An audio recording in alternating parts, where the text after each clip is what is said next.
Welcome to No More and Guess Less with Teresa. Welcome back, guys. I've got 99 problems and a persuasive learning theory is apparently one of them. And we are going straight back to our first learning outcome, which was, of course, the different types of persuasion. And we said that education is a specialized form of persuasion. Usually, when you're being educated, you are persuading yourself to do certain things. For example, you get educated about how sunscreen helps you protect your skin from skin cancer, and therefore you will convince yourself to use it in the future. What we have to do today is pretty much in that vein. It's pretty much about learning and about education. There are three theories we have to discuss in this realm. Classical conditioning is one of them. Skinner's behaviorism is the second one, and then we have social learning theory, which is pretty much the one that has the most validity in modern day times. Surprise! Let's start right off. The learning theories in general, the three that we're going to discuss, they all stipulate that persuasion is a specialized form of learning. And really all of them look mostly at the development of kids.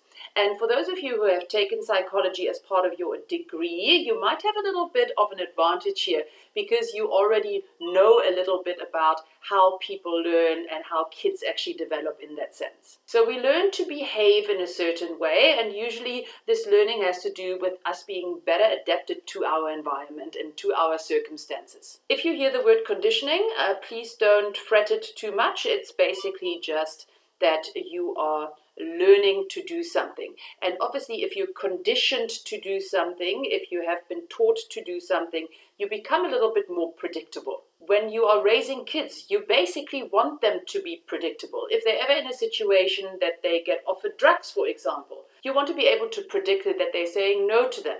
Surprise! You might ask, why is there a dog on this particular slide? I'll tell you why. Because Pavlov was not really in the business of predicting human behavior. He was actually more on the biology and zoology side of things, and he wanted to study the salivation patterns of dogs.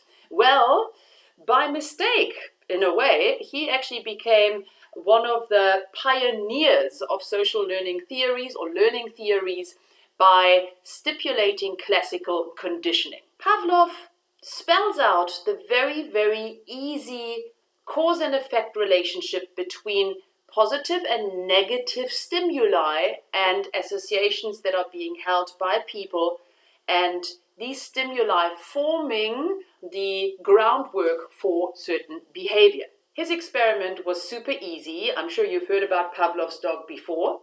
Basically, every time a dog is presented with food, the dog salivates. What Pavlov did then was he introduced a tuning fork noise every time the dog got fed. And he repeated this particular procedure for a while. The dog therefore learned that every time there is the noise of the tuning fork, food will be presented as well.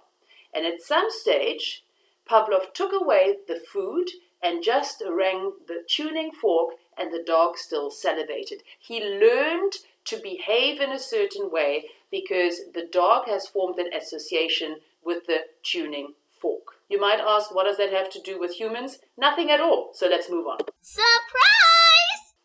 Skinner is also not really embedded in the human sciences. He was actually interested in pigeons and using pigeons for military interventions.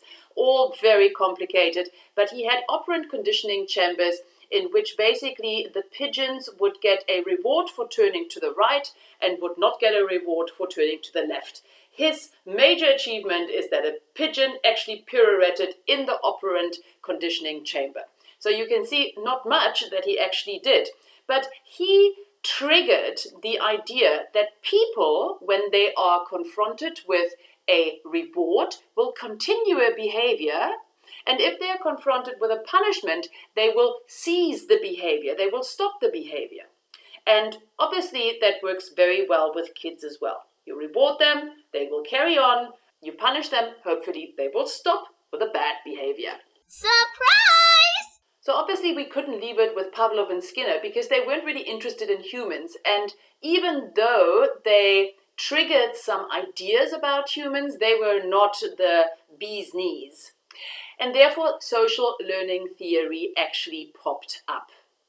Social learning theory is still very much relevant in psychology and in explaining how kids actually learn.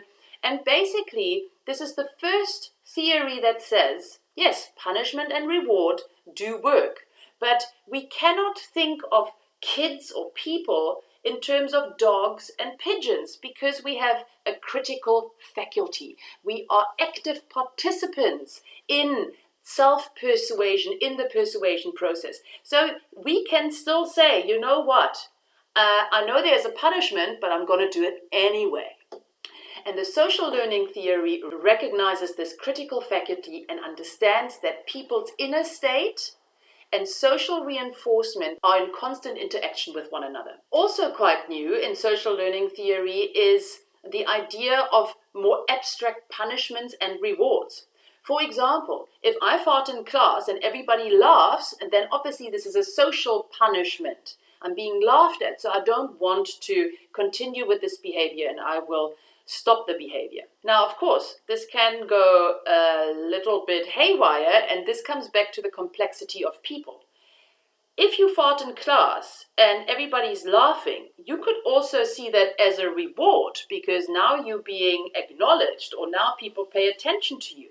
I'm not saying that I would do it, but there might be people like the class clowns who actually find this really funny and will not stop their behavior because they have a different definition of punishment and reward. People are complex. People define punishments and rewards differently. People have the critical faculty to make decisions beyond punishment and rewards. And social learning theory picks that up. Surprise! There are 3 requirements that the theory also brings forward, and that has to do with retention, reproduction, and motivation. In order for you to portray a certain behavior, you obviously first have to memorize the behavior. So what do you do when a bear chases you? You have to remember what to do. Then you need to be able to reproduce it. I believe, if I remember correctly, if a bear chases you, you have to lie on the floor. But maybe you're so panicked that you can't reproduce the behavior. You don't have the ability to reproduce the behavior in that particular scenario. And then you should have the motivation as well. The grizzly example is a bad example because motivation doesn't really come into play. Of course you're motivated to preserve your life. But yeah, in more normal circumstances, you will only display a behavior if you're motivated, if you have a good reason to want to adopt the behavior.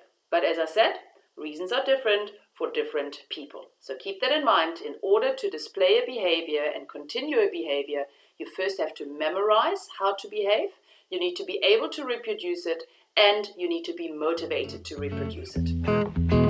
I hope you enjoyed it, Schnookies. Until next time, bye!